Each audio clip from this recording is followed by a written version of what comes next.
ওয়াকফ আইনের পর এখন কেন্দ্রীয় সরকারের শীর্ষ এজেন্ডায় রয়েছে অভিন্ন দেওয়ানি বিধি বা ইউসিসি।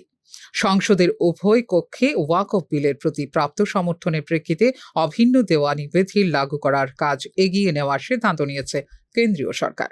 লোকসভা নির্বাচনে সংখ্যাগরিষ্ঠতা থেকে পিছিয়ে পড়েছিল ভারতীয় জনতা পার্টি। সংখ্যাগরিষ্ঠতার জন্য জনতা দল, ইউনাইটেড এবং তেলুগু দেশম পার্টির উপর নির্ভরশীল বিজেপি। সংসদের পাটিগণিতের কথা মাথায় রেখে বিতর্কিত বিষয়গুলিকে দূরে রাখার কৌশল গ্রহণ করেছিল সরকার।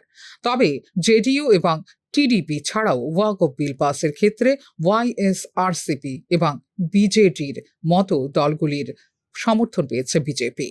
এরপরেই অভিন্ন দেওয়ানি বিধি নিয়ে এগিয়ে যাওয়ার সিদ্ধান্ত নিয়েছে ভারতীয় জনতা পার্টি। এছাড়াও তামিলনাড়ুতে এআইএডিএমকে সাথে নেওয়ার পর সীমানা নির্ধারণ এবং ভাষার মতো বিষয়গুলিকে একপাশে রেখে দিতে চাইছে বিজেপি। আগামী বছর তামিলনাড়ুতে নির্বাচন, এই বিষয়গুলি থেকে উপকৃত হতে পারে ডিএমকেও। অভিন্ন দেওয়ানির বিধির খসড়া প্রস্তুত করে জনমতের জন্য প্রকাশ করে অবসরপ্রাপ্ত বিচারপতি ঋতুরাজ অবস্থির নেতৃত্বে গঠিত 22তম আইন কমিশন। এই বিষয়ে প্রায় 1 কোটি মানুষের মতামত পেয়েছিল কমিশন। প্রায় 30টি সংস্থার সাথে আলোচনা করেছে 22তম আইন কমিশন।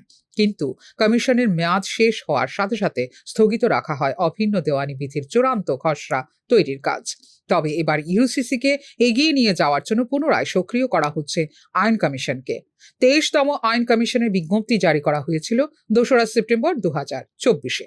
এখন প্রায় 7 মাস পর এর চেয়ারম্যানের এবং সদস্যদের নিয়োগের বিষয়ে নেওয়া হয়েছে সিদ্ধান্ত।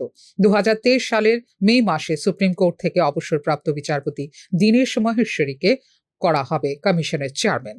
তার সাথে বিখ্যাত আইনজীবী হিতেশ জৈন এবং অধ্যাপক ডিপি ভার্মা হবেন পূর্ণকালীন সদস্য।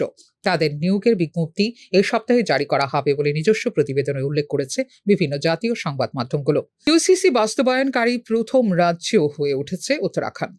এক্ষেত্রে ইউসিসি কার্যকর হয়েছে 27 জানুয়ারি 2025 থেকে। কোনো ধর্ম বা শ্রেণীর বিরুদ্ধে নয় অভিন্ন দেওয়ানি বিধি।